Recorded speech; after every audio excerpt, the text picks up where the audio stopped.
오늘 함께 보실 말씀은 누가복음 9장입니다. 누가복음 9장 1에서 6절 말씀입니다.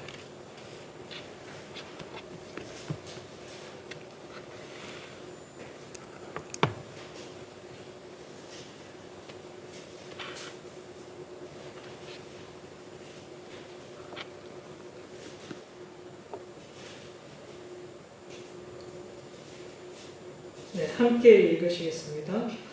예수께서 12 제자를 불러 모으사 모든 귀신을 제어하며 병을 고치는 능력과 권위를 주시고 하나님의 나라를 전파하며 앓는 자를 고치게 하려고 내보내시며 이르시되 여행을 위하여 아무것도 가지지 말라.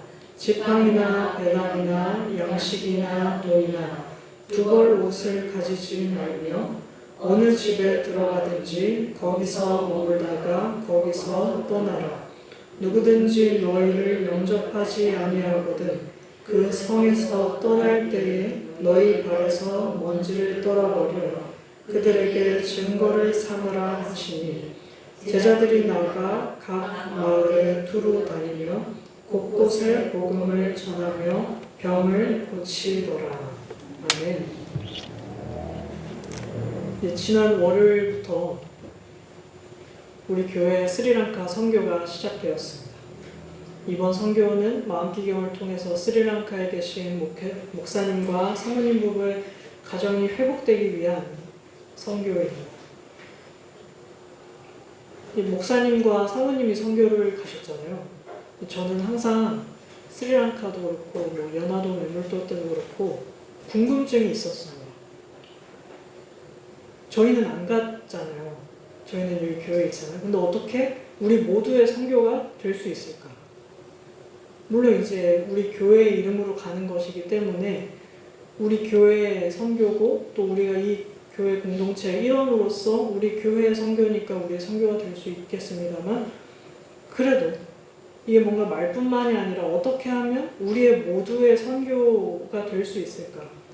저는 항상 그 궁금증이 있었습니다. 이번에도 그 궁금증이 있었습니다.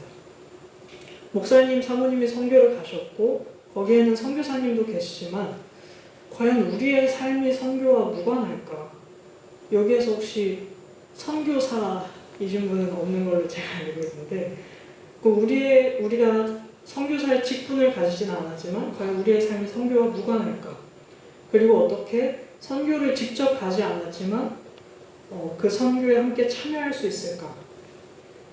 이러한 궁금증을 가지고 이제 오늘과 금요일에 걸쳐서 선교라는 주제로 말씀을 살펴보려고 합니다. 그래서 본문을 하나하나 막 세세하게 살펴보진 않고 선교라는 큰 대주제를 가지고 좀 살펴보려고 합니다. 근데 오늘 우리가 9장 1절을 읽었는데 본문 바로 앞에 8장에서는 예수님께서 3번의 기적을 행하시는 것이 연속되어서 보입니다. 이제 보시면은 예수님께서는 배를 타고 가다가 광풍을 만났을 때 바다를 잠재우시고 거라사에서 군대 귀신을 내쫓으시고 또 해당장 야이로의 딸을 고치고 혈루증을 앓는 여인을 고쳐주시는 기적 이야기가 실려 있습니다. 우리한테는 되게 익숙한 기적 이야기죠. 바다야 잠잠해라. 그리고 야이로의 딸을 달리다고 소녀여 일어나라. 이러한 이야기가 우리한테는 너무 익숙한데 사실은 여러분의 지인 중에 이런 기적을 행하실 수 있는 분이 한 분이라도 계시는가요? 없죠. 잘 없죠. 되게 놀라운 기적 사건을 누가는 3번이나 연달아서 우리에게 보여주고 있습니다. 그리고 이 놀라운 기적이들이 연달아서 있은 다음에 이 이야기를 이어받아서 오늘의 파송 사건이 있는 것입니다. 그러니까 누가는 이 기적 이야기들의 연속성 상에서 9장의 제자 파송을 기록해서 복음서를 읽는 사람으로 하여금 8장의 기적 사건들을 기억을 하면서 이 파송 사건이 어떤 것인가를 보게 하는 것이죠. 그래서 이 9장에 예수님이 제자들을 파송하는 이 사건은 그냥 끊겨있는 예수님이 갑자기 어느 날 일어나서 너네 오늘 선교 좀 가야겠는데 이게 아니라 예수님께서 하고 계시는 그 놀라운 기적 이야기들이 제자들에게 어떻게 이어지고 있는가, 이거에 초점이 맞춰져 있는 것입니다. 그래서 예수님께서는 1절, 2절을 살펴보시면 12제자를 불러 모으시고 모든 귀신을 제어하며 병을 고치는 능력과 권위를 주시고 하나님의 나라를 전파하며 앓는 자를 고치게 하려고 내보내신다 라고 되어 있죠. 근데 이제 먼저 1절과 2절의 단어들의 뉘앙스 차이를 좀 볼 필요가 있을 것 같습니다. 총 3가지, 제자들이 해야 할 일이 3가지가 주어집니다. 첫 번째는 모든 귀신을 제어하고 병을 고치는 것이고, 두 번째는 하나님의 나라를 전파하는 것이고, 세 번째는 앓는 자를 고치게 한다. 근데 이제 우리가 하나님의 나라를 전파한다는 이 두 번째는 이해가 되는데, 1번이랑 3번, 모든 귀신을 제어하고 병을 고치는 것과 앓는 자를 고치게 하는 것이 어떻게 다른가? 이 차이가 우리 눈에는 확 들어오지는 않는 것 같습니다. 근데 여기에는 이제 헬라어에서 단어상의 차이가 존재하는데요. 사실 우리가 누가복음의 설교를 들은 지가 좀 오래되었기 때문에 다시 한번 기억하는 차원에서 알려드리려고 합니다. 그러니까 첫 번째, 모든 귀신과 병을 고치는 것에 대해서는 여기서 고치다라고 사용된 이 단어가 테라피오입니다. 테라피오. 테라피스트 혹은 테라피 아시죠? 뭐 요즘 심리 상담도 그렇고 뭐 안마 받으러 가거나 피부과 가도 테라피라는 용어가 사용되잖아요. 우리에게 되게 친숙한 단어인데 이거는 말 그대로 고친다, 치료한다라는 뜻입니다. 그래서 사실은 고친다라도 번역이 가능하고 치료한다라고도 번역이 가능한 단어이죠. 그래서 꼭 기적적인 일이 아니더라도 사용이 가능한 단어입니다. 의사 선생님들도 고치고요, 심리 상담사분들도 고치고요. 되게 많은 사용례를 가질 수 있는 단어인 것이죠. 근데 여기에서 이제 앓는 자를 고치게 한다. 여기에서 사용된 고치다는 이아오마이라는 헬라어 단어를 사용합니다. 이아오마이. 이 이아오마이는 치유하다로 번역하는 것이 조금 더 적절할 것 같습니다.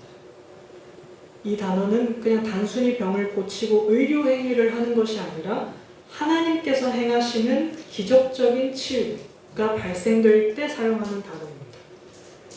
그러니까 예수님도 세라피오를 할 수도 있고 이아오마이를 할 수도 있는 것이죠.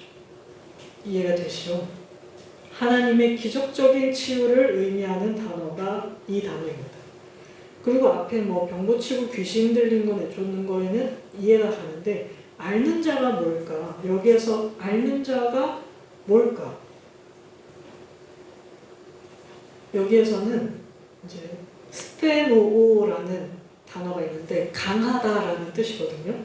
근데 여기에서 강하지 않은 이라는 이제 아라는 접조가 붙어서 약하다라는 뜻이에요. 그러니까 강하지 않다, 약하다, 혹은 무기력한, 약한, 무기력한 이런 것을 의미하는 단어입니다. 그러니까 앓는다고 하면 우리가 이제 시름시름 병에 들려서 앓는 것을 생각하지만 이제 병 때문이라기보다는 약한 것, 혹은 무기력한 것 이런 것들을 말할 때 사용하는 것이죠. 그래서 다시 말해서 앓는 자를 고치게 한다라는 것은 좀 더 정확하게는 약한 자를 치유한다, 무기력한 자를 치유한다라는 뜻으로 볼 수 있겠습니다. 정리하자면 모든 귀신과 병을 고치는 것, 하나님의 나라를 선포하는 것, 약한 자를 치유하는 것, 이것이 이제 제자들이 앞으로 해야 할 3가지 일로 주어지고 이 3가지 일을 행하기 위해서 예수님께서는 지금 제자들에게 능력과 권세를 주셨습니다. 앞전에 누가복음 8장에서 3가지의 기적 이야기를 제시한 후에 이어지는 맥락에서 제자의 파송 사건을 보여드린다고 말씀을 드렸잖아요. 그러니까 누가복음이 지금 우리에게 말하고자 하는 의도는 예수님께서 보여주신 그 놀라운 기적들, 바다를 잠재우고 군대 귀신을 떠나보내고 죽은 아이를 살리고 혈류병이 있는 사람을 고친 그 이야기가 이제는 제자들도 동일하게 할 수 있는 이야기가 된다는 것을 우리에게는 알려주고 있습니다. 근데 예수님은 하나님이시면서 인간이신 거잖아요. 하나님이시기 때문에 가능한 게 아닐까라고 우리는 생각을 하지만, 그리고 제자들을 봤을 때는 너무 부족한 사람들이잖아요. 제자들이 우리가 어떤 사람인지 알고 있잖아요. 근데 제자들은 예수님이 행할 수 있는 기적을 행할 사람들은 아닌데 라고 생각하는 그 순간에 누가는 우리에게 제자들도 예수님처럼 그 일을 행할 수 있게 되었습니다. 왜냐하면 예수님께서 동일하게 가지셨던 능력과 권세를 가지게 되었기 때문입니다 라고 얘기를 해주는 것이죠. 그래서 제자들은 더 이상 예수님의 기적의 목격자들로만 남아있지 않습니다. 이 사람들은 목격자인 동시에 이제 직접 행할 수 있는 사람이 되는 것이죠. 예수님께서 행하시고 보여주신 그 놀라운 일들을 제자들은 목격할 뿐만 아니라 동일하게 행할 수 있게 되었습니다. 예수님께서 이제 제자들에게 능력과 권위를 주시고 이렇게 말씀하십니다. 여행을 위하여 아무것도 가지지 말라. 지팡이나 배낭이나 양식이나 돈이나 두 벌 옷을 가지지 말며 어느 집에 들어가든지 거기서 머물다가 거기서 떠나라. 이제 오늘 설교는 3절을 중점적으로 조금 살펴보려고 합니다. 3절을 중점적으로 9장에서 제시하고자 하는 이 선교의 제자도가 무엇인가에 대해서 볼 것인데요. 3, 4절의 내용은 간단합니다. 그냥 아무것도 가져가지 말라. 여행을 가는데 아무것도 가져가지 말라라고 얘기를 하세요. 우리가 이제 이렇게 봤을 때는 뭐 그랬나 보다. 뭐 그럴 수 있지라고 들립니다만은 이게 이제 우리의 이야기라면 이렇게 황당한 여행 수칙은 잘 이해가 가지 않습니다. 저는 되게 계획적인 사람인데요. 여행을 갈 때 짐 싸는 목록을 항상 이렇게 가지고 있어요. 그래서 이제 뭐가 필요하고 이거 빠뜨렸다. 이거 챙겨야겠네. 이거 사가야겠네. 라는 걸 생각을 하죠. 왜냐면 여행은 멀리 떠나는 거잖아요. 지금 당장 내가 필요한 물건을 가지고 있지 못하면 불상사가 생기기 때문에 항상 그렇게 수칙들을 적어놓고 짐 쌀 목록들을 적어놓습니다. 근데 이제 예수님은 저랑 좀 안 맞으시는 것 같아요. 아무것도 가져가지 말라. 필요 없다. 아무것도 가져가지 말라. 이해가 잘 안 가요. 여행을 가면 밥을 안 먹나요? 여행을 가면 잠을 안 자나요? 그렇지 않습니다. 여행을 가도 씻고 똑같이 생활하잖아요. 밥 먹고 잠 자고 오히려 낯선 곳이라서 평소보다 더 신경이 쓰이는 곳이 여행길이 아닙니까? 사실 집에 있으면 옷이나 음식이나 필요한 것들이 다 있기 때문에 가지고 다니지 않아도 돼요.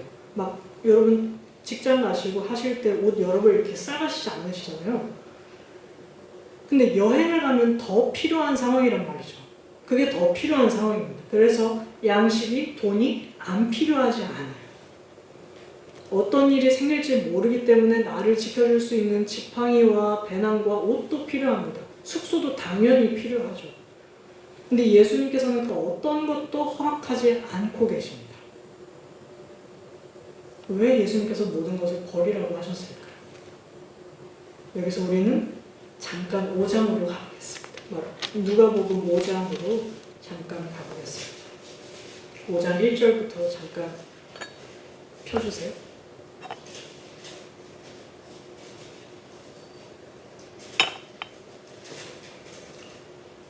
5장 1절부터 11절은 이제 예수님께서 제자들을 부르시는 장면으로 우리가 되게 친숙한 장면입니다. 누가복음은 이제 이 제자들이 불러지는 이 장면을 공관복음 중에 가장 자세하게 기록하고 있습니다. 근데 내용은 이렇죠. 우리가 모두 잘 알다시피 게네사렛 호숫가에 있던 어부들은 밤새도록 고생했지만 아무것도 잡지 못한 상태로 그물을 정리하고 있었습니다. 근데 예수님께서는 깊은 데로 가서 그물을 내려보세요 라고 하니까 제자들이 그 말씀대로 했고 그물이 찢어질 만큼 많은 고기를 잡았다. 그리고 그 고기들은 2배를 가득 채우게 됐다. 그리고 이어지는 베드로의 고백으로 주여 나를 떠나소서 나는 죄인으로소이다 하고 야고보와 요한도 놀라워했다. 여기까지는 우리가 잘 아는 내용입니다. 여기까지는 우리에게 너무 익숙한 내용입니다. 자, 여기서 잠깐 우리가 가진 지식을 내려놓고 이제 선지식을 잠깐 내려놓고 이제 이 이야기의 주인공이 되었으면 좋겠습니다. 여러분이 어부고 밤사이에 아무것도 잡지 못했을 때 어떤 사람이 와서 해보라 그래서 해봤어요. 해봤는데 잡힌 거예요. 너무 많이 잡힌 거예요. 이 이야기가 일단 우리의 이야기인데 밤새도록 그물을 던졌지만 한 마리도 잡지 못한 채 우리가 그물을 정리하고 있었습니다. 아무리 애써 일해도 수입은 변변치 않고 이번 달 내야 할 월세와 공과금, 생활비가 그대로 남아있는 상태에서 아침을 맞이했습니다.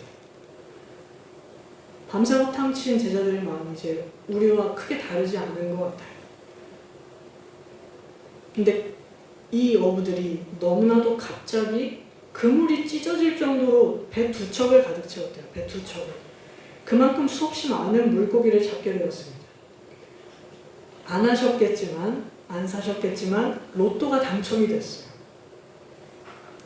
로또가 당첨이 됐는데 이때 우리는 어떤 생각을 하나요?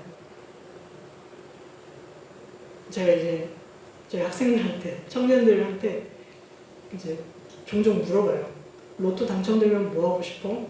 아니면 갑자기 이 돈이 생기면 뭐 하고 싶어? 그럼 하고 싶은 게 막 나와요. 본인들 사람마다 다르겠지만 막 누구는 뭘 사고 싶고 집 사고 싶고 누구는 뭐 하고 싶고 또 뭐 학교 세우고 싶다. 우리도 그렇지 않아요? 여러분들도 갑자기 뭐 큰 돈이 생기면은 뭘 하고 싶다가 있으시지 않으세요? 저도 있습니다.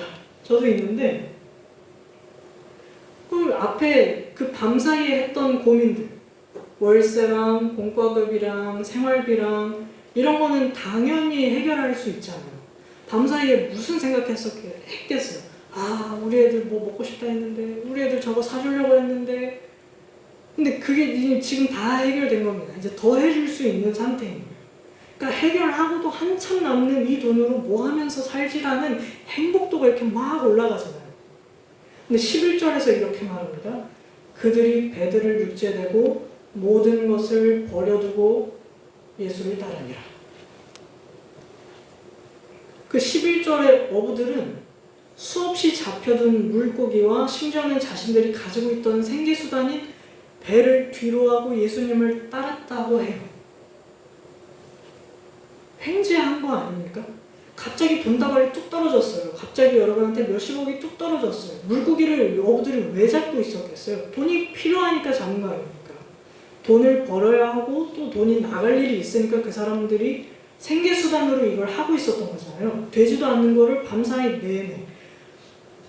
근데 이 사람들이 그렇게 밤사이 동안 열심히 일을 하면서 물고기를 잡았던 이 제자들이, 이 어부들이 수없이 많은 물고기를 잡게 되었을 때, 수없이 많은 부를 맞닥뜨리게 되었을 때 한 행동은 모든 것을 버려두고 예수를 따르는 결단이었습니다. 동일한 이 기사에서 마태복음과 마가복음에는 예수님께서 제자들한테 나를 따르라 라고 말씀을 하세요. 근데 여러분 누가복음에는 아무리 찾아봐도 그런 말씀이 보이지가 않습니다. 이 어부들은 자발적으로 예수님을 따르고 있습니다. 목사님이 항상 그러시잖아요. 마태와 마가, 누가, 요한복음을 올 때까지 제자들에게도 진전이 보인다. 마태, 마가에서는 예수님이 날 따르세요 라고 하니까 제자들이 그제서야 따라가요. 거기에서는 모든 것을 버려두었다고 표현하지도 않습니다. 근데 누가복음의 제자들은요, 이제 조금 성장한 제자들의 모습을 보여줍니다. 예수님께서 말씀하시지 않아도 그 눈앞에 수없이 많은 물고기가 있어도 모든 것을 버려두고 예수를 따랐다. 여기에서 버려두고라고 되어 있는 이 헬라어 동사가 우리가 잘 알고 있는 아피에미입니다. 아피에미는 분리하다라는 뜻이잖아요. 이 어부들은 모든 것과 분리되어서 예수님을 따른 것입니다. 아무것도 가져가지 않은 상태로 간 거예요. 이 모든 것, 판타, 이거는 이 장면에서 보이는 물고기와 배 정도를 의미하는 것이 아닙니다. 이 사람들은요, 가족, 집, 생업, 재산 등 정말로 모든 것을 말합니다. 그것에서부터 분리돼서 예수님을 따랐다. 그래서 예수님께서 14장 26절에서 이렇게 말씀하십니다. 물은 내게 오는 자가 자기 부모와 처자와 형제와 자매와 더욱이 자기 목숨까지 미워하지 아니하면 능히 내 제자가 되지 못한다. 그러니까 누가복음은 가장 센 제자도를 우리에게 제시합니다. 내가 가진 모든 것, 심지어 내 목숨까지도 버릴 것을 제시하고 있습니다. 이제 9장으로 다시 돌아와서 1절과 2절은 예수님으로부터 능력과 권세를 받은 제자들이 이제 예수님과 동일한 사역을 할 수 있게 되었음을 우리가 아까 살펴봤습니다. 그리고 그 능력과 권세를 주시고 예수님께서는 제자들을 파송하십니다. 그래서 이제 제자들은 능력과 권세를 가진 상태로 여행길에 들어서게 됩니다. 하나님 나라를 전하는 여행길에 들어서게 됩니다. 이러한 맥락에서, 이 여행길에 들어서는 이 맥락에서 3, 4절의 말씀이 가진 뜻을 우리가 이제 이해할 수 있게 되는 것입니다. 5장에서 모든 것을 버리고 예수를 따르고 있는 이 제자들은 9장에서도 모든 것을 버리고 지팡이, 배낭, 양식, 돈, 두벌 옷을 모든 것을 버리고 여행을 가야 하는 것입니다. 없으면 두렵죠. 무섭죠. 하지만 이 사람들한테 지금 뭐가 있습니까? 눈에는 보이지 않지만 예수님께서 행하신 능력과 권세를 맛보았고 받고 목격자들이잖아요. 그 능력과 권세가 나에게 주어졌음을 알고 있습니다. 이 상태로 이 사람들이 하나님의 나라를 전하는 여행길에 들어서게 되는 것입니다. 하나님의 나라를 위한 이 여정은 다른 어떤 것에 의해서 시간을 소모하거나 타협되어서는 안 됩니다. 70인, 이 바로 뒤에 있는 10장에서 70인을 파송하면서 예수님께서는 이렇게 말씀하십니다. 전대나 배낭이나 신발을 가지고 가지 말며 길에서 아무에게도 무난하지 말라. 그냥 가다가 인사 정도는 할 수 있잖아요. 잘 있었어. 인사로 하지 말라고 하시는 거예요. 왜냐하면 급박한 상황입니다. 가는 도중에 사람들에게 인사할 수조차 없이 급박한 상황입니다. 약간의 느긋함과 여유도 허락되지 않는 상황입니다. 왜일까요? 10장 17절과 18절을 보면 이렇습니다. 70인이 기뻐하며 돌아와 이르되 주여 주의 이름이면 귀신들도 우리에게 항복하더이다. 예수께서 이르시되 사탄이 하늘로부터 번개같이 떨어지는 것을 내가 보았노라. 왜 그렇게 급박한 상황으로 예수님께서 파송하시냐면 이게 영적인 전투의 현장이기 때문입니다. 악한 영과의 전투의 현장입니다. 전투의 현장에는요, 느긋한 여유가 존재하지 않습니다. 전쟁이 났는데 어떻게 사람들한테 악수하고 인사하고 안부를 묻겠습니까? 누가 봐도 안녕하지 않는데 어떻게 안녕하냐고 묻겠습니까? 그래서 이 악한 영과 싸워야 하는 전투의 현장에서 예수님께서는 능력과 권세를 주신 거예요. 어떤 능력과 권세입니까? 모든 귀신을 제어하는, 모든 악한 영 위에 있을 수 있는 능력과 권세를 주신 것입니다. 예수님께서 제자들을 파송하시고 또 제자들이 걸어가야 할 이 선교의 현장, 선교의 여정은요, 눈에 보이지 않는 전투의 현장이 펼쳐지는 것이고 거기에서 제자들은 군사이자 또 예수님의 메신저로서 파송받는 것입니다. 그럼 과연 이게 이 제자들에게만 해당하냐? 아니, 우리의 삶도 마찬가지인 것이죠. 스리랑카만 영적인 전투의 현장이 아닙니다. 거기만 장소가 안 잡히거나 뭔가 일이 일어난 것이 아닙니다. 우리의 삶에서도 똑같이 영적인 전투가 벌어지고 있는 것이죠. 그래서요, 누가 아프기도 하고요, 누가 또 낫기도 합니다. 저희 월요일에, 화요일인가요? 카톡에서 아프실 뻔 했죠. 근데 나았잖아요. 그것은 그냥 비단 일어난 검사가 잘못됐네, 아니면 좋은 결과가 나왔네가 아니라 여전히 영적인 전투의 현장이 우리의 삶 속에서도 펼쳐지고 있다는 것을 보여주시는 것입니다. 우리가 하나님의 나라를 전하면서 살아가는 우리의 삶의 현장 역시 귀신들이 항복하는 일이 일어나고 사탄이 하늘에서 떨어지는 일이 일어나는 것이죠. 모든 것을 버리고 떠나는 그 위험한 여정, 사실은 악한 영이 우리에게 위험이 될 수도 있고 동물들이 우리에게 위험이 될 수도 있고 나의 배고픔이 우리에게 위험이 될 수도 있겠지만 그 위험한 여정에는 오히려 귀신이 항복하고 사탄이 떨어지는 일이 일어납니다. 왜냐하면 그 능력과 권세, 특히나 능력은 성령으로부터 나오기 때문입니다. 예수님께서는 성령의 능력으로서 이 사역들을 행하셨고 성령의 능력에 힘입어서 말씀을 전하셨습니다. 성령께서 내주하시는 우리 또한 그 능력과 권세를 받은 사람들입니다. 우리는 그래도 무섭죠. 무섭습니다. 내 손에 들고 있는 지팡이, 내 손에 들고 있는 무엇으로 해결하는 게 제일 안전하고 나를 보호해 줄 것이라고 믿습니다. 제가 지금 목이 마르거든요. 목이 마릅니다. 근데 설교하는데 이 물컵이 안 채워져 있었다면 너무 힘들잖아요. 불편하잖아요. 그래서 이 물컵이 당연히 물이 담겨 있겠거니 그래서 나의 목마름을 해결할 수 있을 거라고 믿습니다. 해결이 되었습니다. 그래서 우리 손에는 이렇게 뭐가 있는 것이 좋아요. 여기 앞에 아무것도 없고 물컵이 없으면 저는 불안합니다. 하다가 목 막힐 것 같은데 찬양하다가 물 마셔야 되는데 그래서 이런 것들을 내려놓을 때 내 손에서 RPM이 떨어뜨려 놓을 때 우리에게는 두려움이 생깁니다. 내가 가진 것들을 하나씩 내려놓을 때마다 그 두려움은 우리에게 더 커져서 돌아오는 것 같습니다. 그래서 못 내려놓게 만듭니다. 하나님 나라를 위해서는 모든 것을 포기하지는 못하게 만듭니다. 그래서 영적인 전투의 현장인 것 같아요.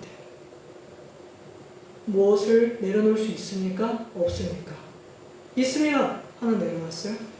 또 내려놓을 수 있습니까? 없습니까? 있을 것 같아요. 해서 하나 내려놨습니다. 또 내려놓을 수 있겠습니까? 없겠습니까? 이제 옆에서 한 명이 오는 거죠. 야, 근데 지난번에 그거 했으면 꽤 많이 한 거 아닌가? 그 정도까지 했으면 나 신앙생활 잘한 거 아닌가? 여전히 우리의 삶에서도 그 영적인 전투의 현장이 펼쳐지고 있습니다. 모든 것을 내려놓는 것의 힘듦은 아브라함한테서 특히나 잘 나타나죠. 본토 친척 아비집을 떠나는 것이 쉬운 결정일까요? 그렇지 않습니다. 아무런 연고도 없는 곳에 보이지 않는 하나님을 믿고 삶의 터를 옮긴다는 것은 정말 어려운 결정이죠. 그러나 그 어려운 결정에서 그 순종에서 이스라엘 민족의 역사가 시작되었습니다. 아브라함이 내린 그 결정 하나가 오늘날 우리에게까지 영향을 미치고 있습니다. 그가 자신의 고향을 뒤로하고 여호와 하나님께서 보이지 않는 여호와 하나님께서 약속하신 땅으로 가는 그 여정 중에서도 그는 얼마든지 다시 돌아갈 수 있었습니다. 아버지 그리웠습니다 하고 돌아갈 수 있었습니다. 하지만 아브라함은 뒤돌아가지 않았죠. 모든 것을 버리는 것은 쉽지 않지만 그만큼 가치 있는 일인 것을 누가복음은 오늘 우리에게 얘기해주고 있습니다. 모든 것을 내려놓은 그곳에서 이스라엘의 역사가 시작되었고 모든 것을 내려놓은 그곳에서 예수님께서 기적을 행하셨으며 모든 것을 내려놓은 그 여정길에서 예수께서 행하신 기적의 삶이 우리의 삶이 될 수 있다. 예수님이 행하신 기적을 행하게 되고 예수님께서 가지신 능력과 권위를 가질 수 있는 것은 참 매력적인 일입니다. 여러분이 갑자기 가다가 귀신 쫓아내고 막 힘들었던 사람들 딱 회복시켜주고 그 얼마나 많은 사람들이 여러분이 따라다니겠어요. 여러분은 유명한 강연자가 돼서 한 15분 제 세미나 하고 막 돈도 쉽게 벌 수 있고 되게 매력적인 일 아닌가요? 거부하는 사람은 없을 겁니다. 근데 능력과 권세를 얻는 것 동시에 모든 것을 버리는 것 또한 예수님을 따라 사는 일이라는 것을 우리는 기억해야 합니다. 예수님께서는 능력과 권세 외에는 하나님의 나라를 향하는 여정에서 아무것도 갖지 않으셨습니다. 공생의 기간 동안 예수님의 손에 뭐가 들려 있었나요? 광야 기간 동에 모세의 손에는 지팡이가 들려 있었습니다. 예수님의 손에는 뭐가 들려 있었습니까? 없어요. 돈도 명예도 권력도 갖지 않고 하나님의 나라를 위해서 시간을 낭비하지 않으면서 살아가셨습니다. 예수님이야말로 가지고 있던 모든 것을 버렸다. 그렇게 이 세상을 살아갔다라고 바울 사도가 이렇게 얘기합니다. 그는 근본 하나님의 본체시나 하나님과 동등됨을 취할 것으로 여기지 아니하시고 오히려 자기를 비워 종의 형체를 가지사 사람들과 같이 되셨다. 원래 가난한 사람이 쭉 가난한 것보다 부자였던 사람이 가난하게 되는 게 더 힘든 거 아시죠? 역체감이라는 게 있잖아요. 역체감. 물이 항상 여기에 있었는데 없어지는 게 힘들어요. 원래 없었으면 신경을 안 쓰이겠지만 있었는데 없는 게 더 힘듭니다. 그러니까 예수님이 우리보다 더 힘든 삶을 사신 거예요. 하늘에서 계셨잖아요. 우리야 태어난 곳이 어딥니다. 우리는 이게 익숙해요. 원래 사람 인생이 힘든 거고 뭐 좀 고난도 있는 거고 죽음도 찾아오는 거지. 근데 예수님은 그런 게 없는 곳에서 오셨어요. 죽음이라는 것도 존재하지 않고 불편함이라는 것도 존재하지 않고 예수님을 뭐 이상하게 생각하거나 예수님을 죽이려고 하는 존재들이 없는 곳에서 오셨단 말이죠. 하늘에서 편안함을 버리고 답답한 사람의 몸을 입고 오신 하나님께서 이 세상에서의 삶은 누구보다 불편하셨을 겁니다. 그러나 그럼에도 불구하고 예수님은 이 땅에 와서 살아가시는 동안 아무것도 갖지 않고 철저히 자신을 비우셨다. 그리고 낮은 그 자리로 가셨다. 라고 얘기하십니다. 이제 9장 57절을 한번 보시면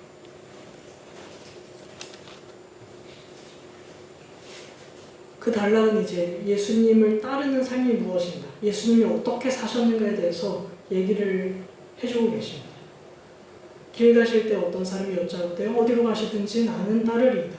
예수께서 이르시되 여우도 굴이 있고 공중에 새도 집이 있으되 인자는 머리 둘 곳이 없도다 하시고, 또 다른 사람에게 나를 따르라 하시니 그가 이르되 나로 먼저 가서 내 아버지를 장사하게 허락하옵소서.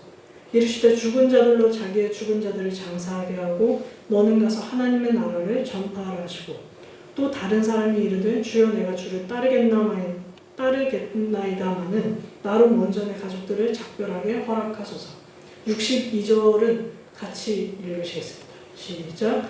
예수께서 이르시되 손에 쟁기를 잡고 뒤를 돌아보는 자는 하나님의 나라에 합당하지 아니하리라 하시니라. 예수님은 자신을 따르는 삶이 무엇인지 얘기하고 계십니다. 예수님은 본인이 하지 않으셨는데 제자들한테 이렇게 해라 라고 말씀하시지 않으십니다. 그는 머리 둘 곳 없이 살아갔고 하나님의 나라를 전파하는 것을 먼저로 여기는 삶을 살아갔고 뒤돌아보지 않는 삶을 살아가셨습니다. 그래서 57절 위에 소제목에 뭐라고 되어 있나요? 나를 따르라. 나를 따르는, 철저하게 예수님께서 본을 보이신 대로 제자들에게 살라는 것이죠. 하나님의 나라를 살아가는 여행객의 삶, 나그네의 삶이 무엇인지 보여주십니다. 근데 예수님은 굶어 죽지 않으셨어요. 예수님은 굶어 죽지 않으셨고 집이 없어서 죽지 않으셨고 돈이 없어서 죽지 않으셨습니다. 예수님은 모든 것을 버려두고 하나님의 나라를 위해서 살아갈 때 하나님이 그냥 죽게 내버려 두시거나 부족하게 내버려 두시는 분이 아니라 우리의 필요를 따라서 채워주신다는 본보기를 보여주고 계십니다. 예수님은 우리의 죄와 그리고 허물 때문에 기꺼이 죽으신 것이지 배고파서 죽으신 거거나 돈이 없어서 죽으신 거거나 집이 없어서 그래서 죽으신 것이 아닙니다. 그래서 예수님께서는 자신을 따르는 제자들의 마지막에서 우리가 함께 읽었던 것처럼 이렇게 얘기하십니다. 손에 쟁기를 잡고 뒤돌아보는 자는 하나님 나라에 합당하지 않다. 왜 이 말씀을 하셨을까요? 그만큼 어렵다는 겁니다. 뒤를 안 돌아보기가 그만큼 어렵다는 겁니다.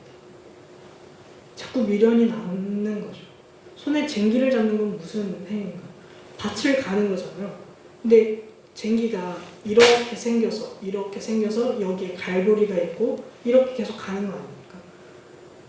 근데 이걸 갈면서 뒤를 자꾸 돌아보면 제대로 안 갈려요. 근데 일을 할 거면은 여기에 집중해야지. 뒤를 자꾸 돌아보고 나 오늘 집에 뭐 가스불 안 끄고 나왔네, 에어컨 켜두고 나왔네, 비 온다 했는데 창문 열어놓고 나왔네. 그럼 자꾸 마음이 이렇게 갈팡질팡 하잖아요. 집을 가마라. 갔다 오면 20분인데 어떡하지? 20분에 누가 온다 했는데. 우리는 이 쟁기를 잡을 때는 이 쟁기에 집중해야 합니다. 우리 앞에 있는 시선에 집중해야 되지 뒤에 있는 거에 집중하면 안 되는 거예요. 근데 우리는 그 쟁기를 잡고도 그런 생각이 나요. 교회 안 다닐 때 참 편했는데. 주일날 누가 여행 간다. 그때 참 좋았는데. 본토 친척 아버지의 집을 호기롭게 떠났지만 막상 나와보니 다시 돌아가고 싶은 마음이 드는 게 인간입니다. 이미 제자도의 길에 들어섰지만 하나님 나라를 위한 파송의 길에 이미 들어섰음에도 불구하고 모든 것을 내려놓는다는 것은 여전히 어려운 일이라는 거죠. 자꾸 뒤를 돌아보게 만드는 일이라는 거죠. 그래서요, 9장에서 46절을 보면 이제 46절은 제자들이 갔다 온 거잖아요. 1장에서 9장 1절에서 제자들을 보내시고 제자들이 다시 왔어요. 그리고 9장 46절에서 그렇게 놀라운 기적들을 행하고 온 제자들이 뭐라고 말합니까? 누가 크냐? 누가 크냐? 모든 것을 버렸어요. 물고기를 너무 많이 잡았지만 그것조차 버리고 내 집도절도 다 떠나서 예수님만 바라보고 살고 있는 인생에서 누가 크냐가 아직도 중요한 거예요. 여전히 쟁기를 잡고 뒤를 돌아보고 있는 것이죠. 그렇게 능력과 권세를 받아서 예수님처럼 기적도 행하고 예수님께서 오병이어를 행하시는 것도 보고 그러는 제자들도 여전히 누가 크냐가 문제거리였던 것입니다. 예수님께서 능력과 권세를 주시고 모든 것을 내려놓게 하신 것은 제자들이 단순히 예수님의 사역을 모방하는 모방자들이 아니라는 거예요. 제자들은 모방자가 아닙니다. 예수님을 모방하는 거면 9장에서 있는 일로 충분해요. 여행하는 이 동안만 모든 것을 내려놓고 예수님 따르면 되는 거 아닙니까? 똑같이 기적도 행하고 돌아와서부터는 정상적으로 살아가면 되잖아요. 평소처럼. 예수님이 하는 일을 단순히 모방하는 거면 다 안 내려놔도 괜찮습니다. 근데 예수님의 삶과 운명, 그분이 걸어가신 그 길을 똑같이 걸어가고자 한다면 우리는 매력적인 능력과 권세뿐만 아니라 예수님께서 겪으신 그 불편도 감수해야 합니다. 이 세상의 가치관으로는 이해할 수 없는 것을 믿고 또 이해해야만 합니다. 그래서 머리 둘 곳 없이 살아가는 방랑자의 삶을 살아갈 용기가 필요하고 혈연적인 관계보다도 하나님의 나라를 우선으로 두는 우선순위의 변화도 필요하고 이 모든 것들을 선택한 뒤, 이 결단을 한 뒤에 돌아보지 않을 결단 또한 필요합니다. 우리는 여행객입니다. 우리는 나그네입니다. 이 정체성을 잊으면 안 돼요. 이 정체성을 잊어서는 안 됩니다. 이곳은 잠깐 있다 갈 곳이지 평생 머물 것이 아닙니다. 우리는 사명을 마치고 집으로 돌아가야 합니다. 우리는 사명을 마치고 집으로 돌아가야 합니다. 모든 여행을, 여러분이 여행을 가보셔서 알겠지만 결국 종착지가 어디예요? 집이에요. 뭐 제주도를 갔다 온다, 뭐 부산을 갔다 온다, 어디를 갔다 온다, 안동, 뭐 문경, 마산 다 결국에는 이 안양 땅으로 우리는 돌아와야 합니다. 우리는 결국 우리의 집으로 귀환해야 합니다. 여행의 최종적인 종착지가 집이듯이 우리 또한 우리의 최종적인 종착지는 하늘이 되어야 합니다. 그래서 요한복음에서 예수님이 이렇게 말씀하시잖아요. 내가 너희를 위해서 거처를 예비하러 간다. 우리 집이 거기 있다는 거예요. 우리의 본향이 거기라고 우리가 찬송가를 부르지 않습니까? 그래서 우리는요, 여행객으로서 여기를 사는 거예요. 얼마나 낭만적이에요, 그러면. 사람이 아프고 힘든 때도 있는데 그걸 여행으로 가면요, 낭만적이에요. 예쁘게 괜히 이렇게 촉촉하게 젖어서 좀 더 뭔가 예쁘게 보이고 나무나 이런 것들도 눈에 들어오고 평소에 안 보이던 어떤 바람이나 이런 것들도 너무 좋아 살랑살랑 힘들어도 여행에서는 그런 게 낭만으로 느껴지고 운치로 느껴진다는 말입니다. 원래 하늘이 거쳐졌죠. 예수님은 하늘에서부터 오셨습니다. 이 예수님이 하늘에서 태어나실 때 천사들이 목자들에게 나타나서 예수님의 탄생 소식을 알리면서 이렇게 찬양합니다. 지극히 높은 곳에서는 하나님의 영광이요 하나님이 기뻐하시는 사람들 중에 평화로다. 땅에서는 평화로다. 그는 평화의 왕으로, 예수님은 평화의 왕으로 이 땅에 오셨습니다. 공교롭게도 우리가 평화에 대해서 주의를 살펴봤는데 예수님이 평화의 왕으로 오셔서 평화를 전하셨기 때문에 파송받는 제자들도 평화를 전합니다. 10장 5절에 보시면 어느 집에 들어가든지 먼저 말하되 이 집이 평안할지어다. 여기에서도 똑같이 에이레네, 평화라는 단어를 사용합니다. 평강, 평안, 평화 이게 모두 같은 어근을 가지고 있거든요. 에이레네라는 단어에서 나오는 단어들입니다. 근데 우리가 주의를 살펴봤지만 이 평화가 단편적인 의미가 아니었잖아요. 여러분 평화로우세요. 나라가 평화롭습니다. 가정이 평화롭습니다. 이게 단편적인 얘기가 아니라 영과 마음과 삶의 모든 영역에서의 전반적인 평화, 진정한 평화. 그래서 이거는 인간의 힘으로는 불가능하고 하나님께서 이루어주셔야 한다라는 것을 우리가 살펴봤습니다. 나만 착하다고 나만 평화롭다고 모든 문제가 잘 굴러가고 해결되는 게 아니죠. 내가 평화롭기 위해서는 내가 속한 집단 혹은 가정, 회사, 국가에도 문제가 없어야 되고 일단 내 마음과 내 영도 평화를 누릴 수 있는 상태여야 합니다. 그래서 결국 평화는 나를 넘어서는 거대한 개념으로서 이 우주를 전체를 덮을 때 평화가 이 우주 전체를 덮을 때야 비로소 진정한 평화라고 할 수 있습니다. 이 코스모스를 덮는 것이 하나님의 평화인 것이죠. 그래서 평화는 하나님만 가능하게 하십니다. 왜냐하면 우리는 우주보다 크지 않아요. 근데 하나님은 우주보다 크시잖아요.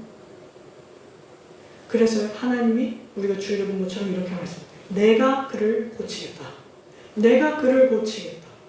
모든 것이 정상이 되는 상태, 모든 것이 조화롭고 아름답고 그렇게 되는 상태, 그 평화는 하나님께서 고치시는 역사에서 시작됩니다. 그래서 제자들한테 능력과 권세가 필요한 거예요.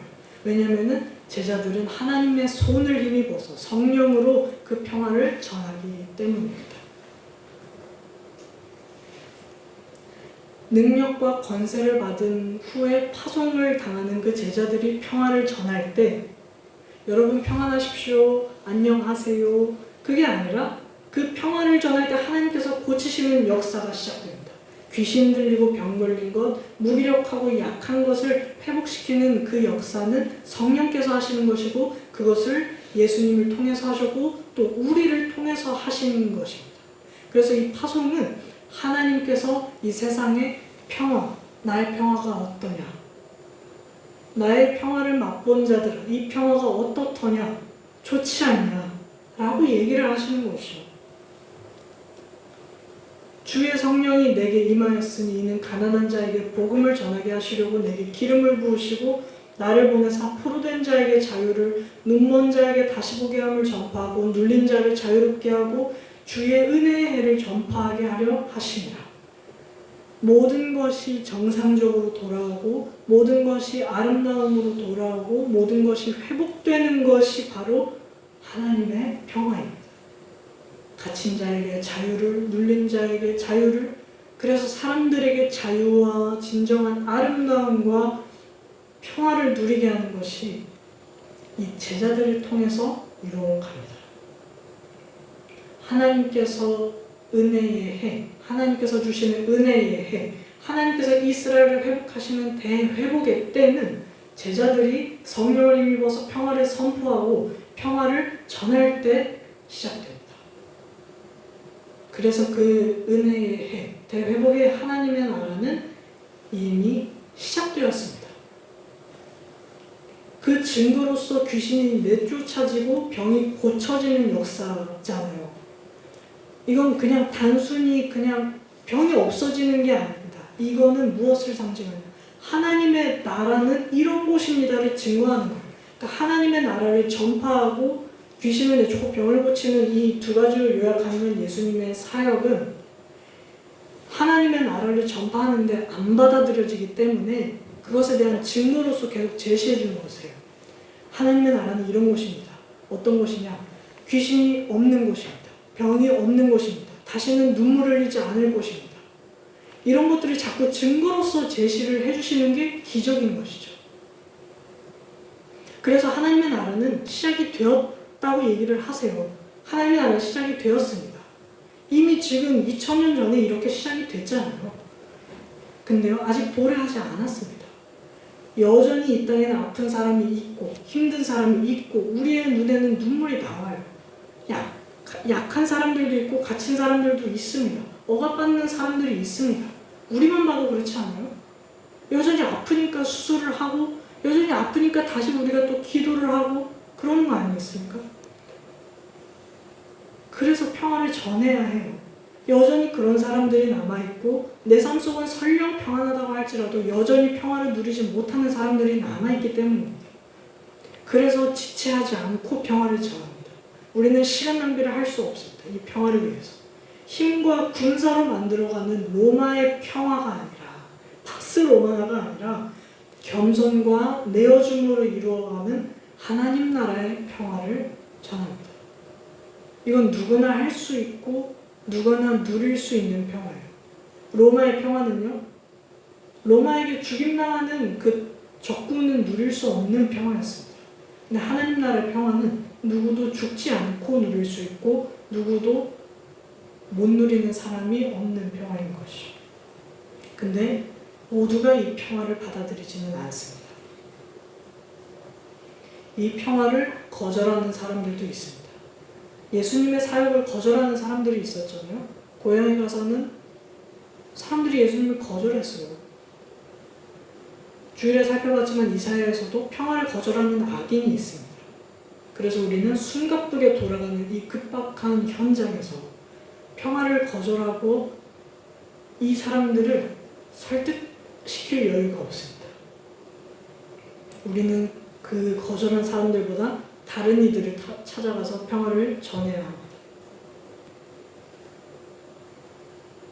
그래서 오늘 스리랑카 땅에서도 그 평화가 전해졌으면 좋겠습니다. 하나님의 대회복의 때가, 하나님의 은혜의 해가 시작되었으면 좋겠습니다. 우리가 뭘 들고 가냐? 우리는 들고 간 게 없어요. 거기에서 뭐 크게 캠프를 합니까? 아니면 뭐 우리가 뭘 핸드폰을 주기라도 합니까? 뭘 사주기라도 합니까? 아니요, 그냥 여러분 마음이란 이런 것입니다. 예수님을 따라 살 수 있는 마음은 이런 것입니다. 성령에 힘입어서 능력과 권세로 간 선유 아닙니까? 그럼 거기서도요, 당연히 하나님의 회복의 때가 시작될 것으로 믿습니다. 하나님의 은혜의 해가, 하나님의 대회복의 때가, 하나님의 평화가 그 땅 가운데서도 여전히 불교가 많은 그 땅 가운데서도 사람들에게, 억눌린 자에게, 그리고 갇힌 자에게 자유가 선포될 줄 믿습니다. 그래서 70인의 제자들, 10장의 70인의 제자들이 기뻐하면서 이렇게 예수님한테 돌아와요. 그러니까 예수님이 이렇게 말씀하십니다. 그러나 귀신들이 너희에게 항복하는 것으로 기뻐하지 말고 너희의 이름이 하늘에 기록된 것으로 기뻐하라. 그러니까 제자들은 동네와 지역에 가서 하나님의 나라와 평화를 전했습니다. 그러면 그 사람들이 돌아왔을 때는 그들의 평화를 받아들인 사람들의 이름이 하늘에 기록되었다 라고 해야 정상이잖아요. 선교를 갔다 왔는데 여러분 선교지에서 어떤 일이 있었어요, 누가 어떻게 바뀌었습니다가 나오는 게 정상이잖아요. 근데 선교를 갔다 왔는데 여러분 제가 은혜를 너무 많이 받았습니다, 제가 이렇게 바뀌었습니다 라고 보통 안 해요. 우리 교회는 하지만 보통은 선교 보고를 할 때 선교지에서 어떤 상황이 있었는지에 초점을 두지 선교를 갔다 온 사람들의 변화를 얘기하지 않습니다. 근데 예수님께서는 지금 파송받고 다시 돌아온 제자들을 향해서 너희들의 이름이 하늘에 이미 기록되었다. 이것으로 기뻐하라. 여기서 우리가 알 수 있는 것은 내가 다른 사람에게 하나님의 나라를 전하는 것이랑 내가 나를 위해서 하나님의 나라를 가는 것이랑은 떨어뜨려 놓을 수 없다는 거예요. 이건 분리할 수 없는 불가분적인 전제입니다. 둘 다 관건은 예수님을 따라 사는 거거든요. 내가 내 신앙을 따라서 예수님을 따라 살아야지, 예수님의 제자도 모든 것을 버려야지, 그리고 또 예수님을 따라서 능력과 권세를 힘입어서 다른 사람들에게 예수님의 복음을 전해야지. 이거는 결국 예수님을 따라 사는 삶입니다. 근데 예수님의 사명이 하나님의 나라를 가기만 하는 게 아니라 전하는 삶이었다면 우리는 결코 내 성품의 변화만, 내 본성의 변화만을 추구할 수는 없을 것입니다. 예수님을 따라 사는 것과 내가 하나님의 나라를 전하면서 사는 삶은 별개의 것이 아닙니다. 내 신앙을 지키는 것과 다른 사람들에게 복음을 전하는 것은 별개의 영역이 아닙니다. 나와 타인, 나와 공동체는 분리될 수 없습니다. 예수님을 따라 살고 부활을 위해 살고 내 본성의 변화, 하나님의 나라를 위해서 살아가는 것은요, 예수님을 전하면서 살고 부활을 전하면서 살고 하나님의 나라를 전하면서 사는 것과 동일합니다. 그래서 누가복음은 영역을 확장시켜요. 사도행전은 영역을 확장시켜요. 그 경계를 허뭅니다. 나의 경계를 허뭅니다. 예루살렘에서 유대로, 유대에서 사마리아로, 사마리아에서 땅끝까지 그 경계를 계속해서 허물어 가세요. 그래서 예수님이 누구세요? 막힌 담을 허무시는 분이세요. 유대인과 헬라인들의 경계를 허물고 남자와 여자의 경계를 허물고 종과 자유인의 그 모든 경계를 허물어서 사랑으로 하나 되게 연합하게 하신 것이 예수님의 삶입니다. 그래서요, 가장 나를 위하는 것이 가장 이웃을 위하는 게 됩니다. 가장 이기적인 것이 가장 이타적인 것과 동일한 등식을 성립하게 되는 것입니다. 제가 설교 준비를 해요. 잘 준비하면 여러분한테 좋죠? 근데 저한테도 좋은 거잖아요. 제가 은혜를 받았어요. 그럼 저만 좋습니까? 아니라는 거예요. 누가복음은 그게 아니라는 거예요. 성경은 그게 아니라는 거예요. 가장 좋은 것은 나도 좋고 너도 좋아야 된다라는 거죠. 그러니까 내 신앙을 위해서 살아가는 것은 다른 사람들한테도 좋은 일이라는 거예요. 내가 우리 97세 할머니를 모셔오기까지 막 전도를 열심히 못해요. 그런 상황이 없어요. 그래도 내 신앙을 지키면서 살아갈 때, 내가 예수님을 닮고자 하면서 발버둥 치면서 살아가는 그것 자체가 다른 사람을 위하는 것이다라는 거죠. 그래서 목사님 뭐라고 하십니까? 예배를 잘 드리는 게 중요하다. 예배를 잘 드리는 것이 가장 세상을 위하는 일이고 가장 가정을 위하는 일이다라고 얘기하는 게 아니었습니까? 나와 세상의 경계를 허물어가는 것입니다. 내가 곧 세상이 되는 것입니다. 세상에 문제가 막 있어요. 내가 볼 때 저거 마음에 안 드는데, 이거 이렇게 되면 안 되는데, 그럼 뭐 어떻게 하면 됩니까? 나를 바꿔가면 된다는 것입니다. 내가 곧 세상이면 세상이 바뀌지 못하는 부분이 있잖아요. 그럼 나를 바꿔가면 된다는 것입니다. 그랬을 때 하나님께서는 우리를 스스로 바꿔가는 그 발버둥 치고 예수님을 따라가려는 그 고군분투하는 자녀의 삶을 보시고 세상을 바꾸세요. 우리 힘으로는 해결할 수 없는 일들이 너무 많잖아요. 우리가 대단한 권세를 가졌거나 대단한 돈을 가졌거나 이름을 날렸거나 그런 사람들이 아니잖아요. 그런 사람들도 원하는 방식대로 모든 세상을 제어할 수가 없잖아요. 근데 우리는 할 수 있다. 뭐라고 하십니까? 모든 것을 버리고 능력과 권세를 힘입어서 하나님 나라를 위해서 살고 하나님 나라를 전하면서 살라.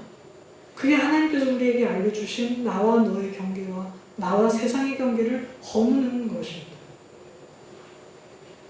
그래서 이 선교의 제자도로 살아간다는 것은 하나님 나라를 향해 살아가는 나의 구원의 여정이 곧 다른 사람들에게 하나님의 나라를 전하게 되는 선교의 여정이라는 것입니다.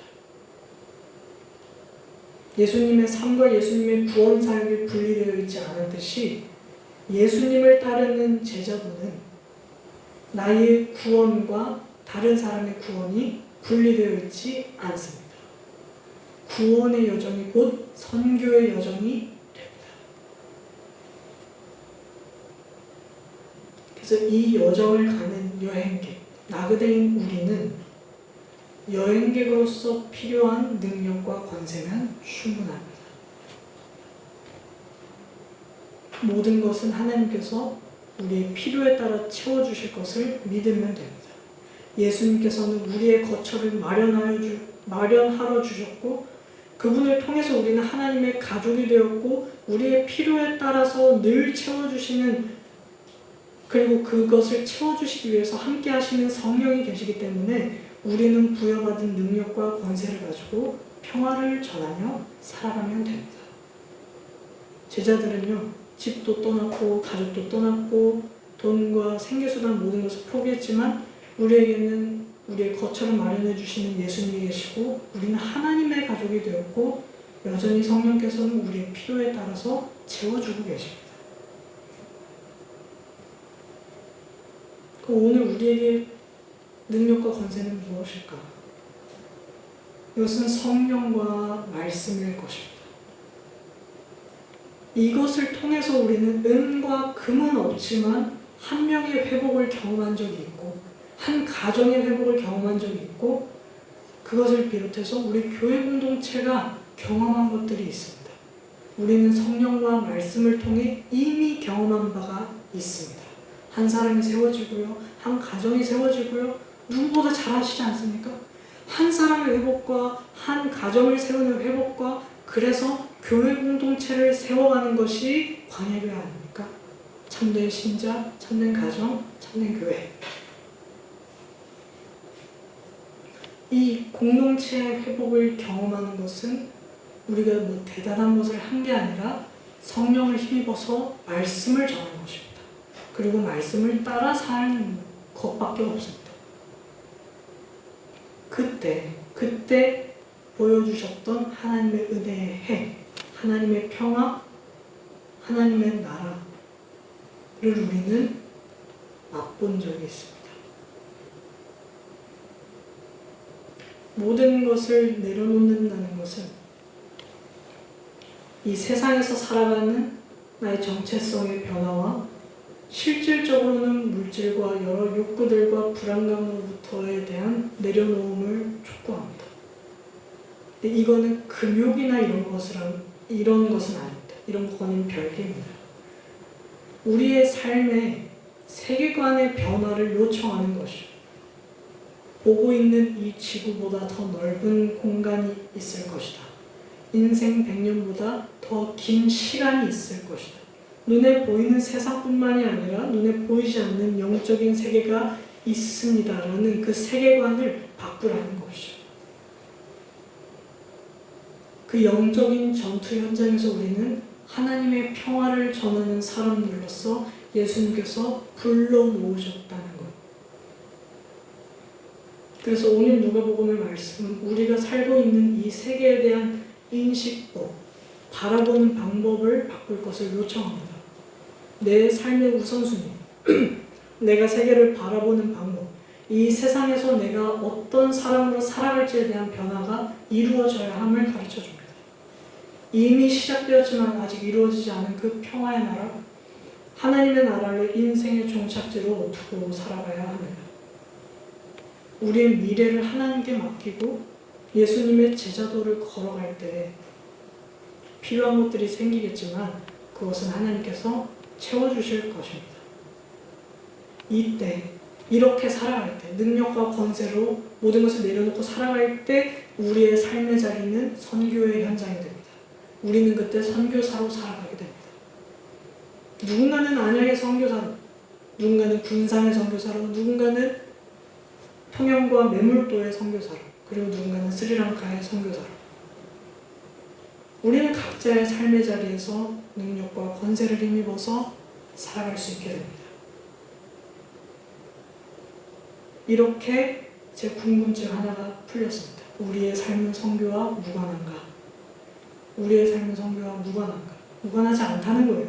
누가복음 우리가 성교와 무관하지 않다고 말합니다. 우리의 삶이 곧 성교가 될 수 있다고 말합니다. 이것이 파송받은 예수께서 행한 기적들을 동일하게 할 수 있는 모방자가 아니라 사역자로 파송받은 능력과 권세를 힘입어서 그 하나님 나라를 위한 여정길로 접어든 우리의 삶입니다.